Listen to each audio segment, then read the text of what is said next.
Hi guys, welcome to my YouTube channel, Robin Coder. Here we are up to learn about Laravel 8 or Laravel in general in simple ways regardless of the version. More likely they're gonna be an elementary series first to learn the very basic concepts. Then we're gonna dig in deeper and go more advanced step by step.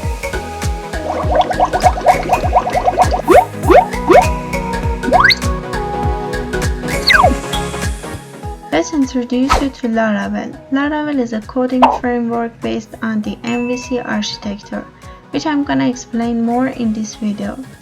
There are many other frameworks to work with PHP, but this one is too easy to get along with and yet more secure and faster than others. Frameworks offer various services for programmers such as authentication, user access, artisan console, payment and billing, cache, and so on. We will learn about them when we start coding in the next videos. As we use Laravel, we should be also familiar with PHP because Laravel is a framework for PHP.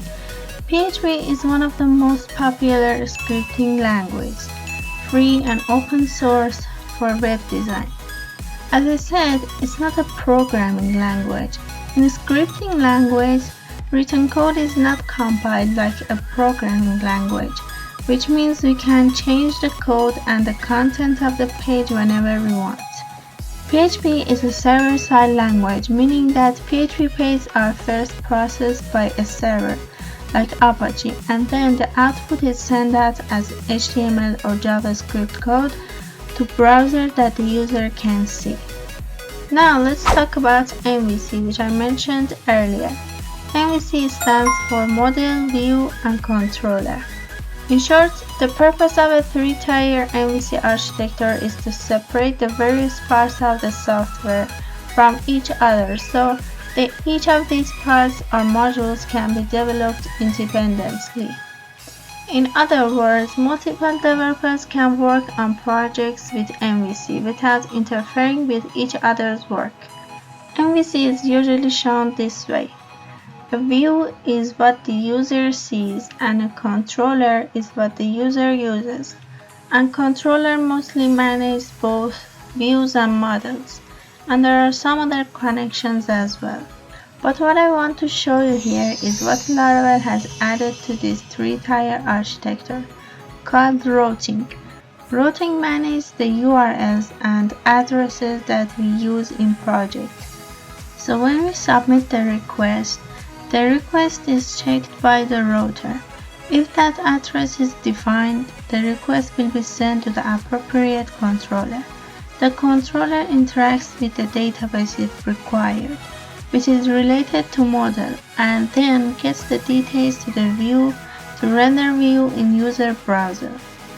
PHPSTORM software is one of the most powerful and professional IDEs developed for programming in PHP and other web programming languages such as HTML, CSS, JS, and others. Despite being advanced, this software has a programming environment with the least complexity. Nothing more to say, you can sure use other softwares like VS Code is good too, but what I'm gonna use is PHPSTORM. Also, we use XAMPP as a local server. You can instead use XAMPP for Windows or XAMPP for Linux. They're all fine. We use PHPMyAdmin in XAMPP. That's a web-based management tool used to manage MySQL servers and databases. You can create your queries using SQL, Query Builder, or Eloquent. In Laravel, Eloquents help you to work with the database easily as much as possible. In this method, each table corresponds to a model that is used to interact with that table. When you install XAMPP, you automatically will have all these services: Apache, MySQL, PHP, Perl, and you can download the proper version compatible with your operating system. Laravel 8 requires PHP 7.3 or above. So you need this version or the latest version of PHP installed in your system. So you should update your PHP or XAMPP if you already have it like me. Migrations in Laravel provide an easy way to manage your software database. When you use migrations, you can do a lot of database schema tasks as easy as possible. With migrations, you can easily create and modify your database tables. Now the composer. It's a tool of dependency management in PHP. It allows you to declare the libraries your project depends on, and it will manage, install and update them for you. So we should install it too.